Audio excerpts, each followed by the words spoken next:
Great to see you here on your Tuesday morning. Hope your day off to a great start. Weather-wise, it's cold. We have even a few flurries from time to time passing through the area. Also up towards our northern communities, northern lower interior, seeing some lake effect snow off the northern portion of Lake Michigan. The rest of us, though, seeing some sunshine, but we definitely have the cold temperatures to talk about. It's only 14 right now in Clare, 18 in Tawas. We should be closer to 30 this time of year in the northern lower interior sections.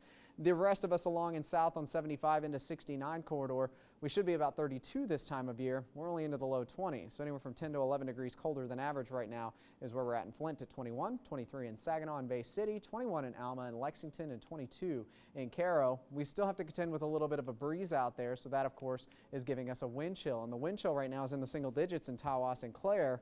Definitely does not feel like the second day of April, and a couple of weeks now into spring. We're still stuck in that winter-like pattern. Feels like 13 in Flint, 15 in Caro, 15 in Saginaw, 14 in Alma, Bay City, and Mount Pleasant. But widening out, there is some better news to talk about. Not necessarily temperature-wise today, but over the next couple of days, there will be some better news for the warm weather fans. Unfortunately, we're still stuck with this northwesterly flow, so a couple of flurries of the western part of the state. Still a little bit of lake enhancement today, but overall the trend will be for us to stay relatively dry with the mix of clouds and sun before high pressure sneaks in. And then behind this area of high pressure, we have another cold front. Clouds just now moving in through southern Saskatchewan and Canada. That's our next front. That one will arrive Thursday night into your Friday, and that's when we see a little bit of a cool down as well. So notice the heart of the cold is right over top of us right now. There are some blue colors to the south indicating some slightly warmer temperatures, still below average though for the southern plains. But overall, the core of this low is going to start to move up towards southern Canada away from our area, and that will allow for a slight warm up before a slight cool down again behind that secondary front.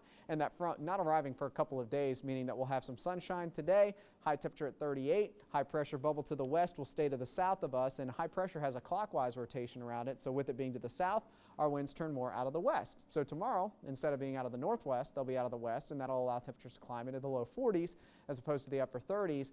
Then as we look ahead to your Thursday, we'll start to watch that next front moving in. By Thursday morning, it'll be in the UP, northern peninsula, seeing a little bit of snow. I'm thinking we're not going to see any moisture as it moves a bit more to the south, but we will notice the winds picking up Thursday because of a pressure difference between the high and the low pressure in the form of our cold front to the north. The winds are out of the south and southwest, though. What that means for us is warmer temperatures, especially Thursday before that slight cool down Friday, and then more rain and warmth moves in for the weekend. So roller coaster temperature pattern today, 38, 42, and then up to 55 by Thursday, down to 46 Friday, and then back up into the low 50s with a good threat for rain showers from Saturday into Monday. We'll watch our next storm system kind of sticking around the area. I think it likes Michigan because it looks like we'll have a couple of days of rain before we quiet down in the middle of next week.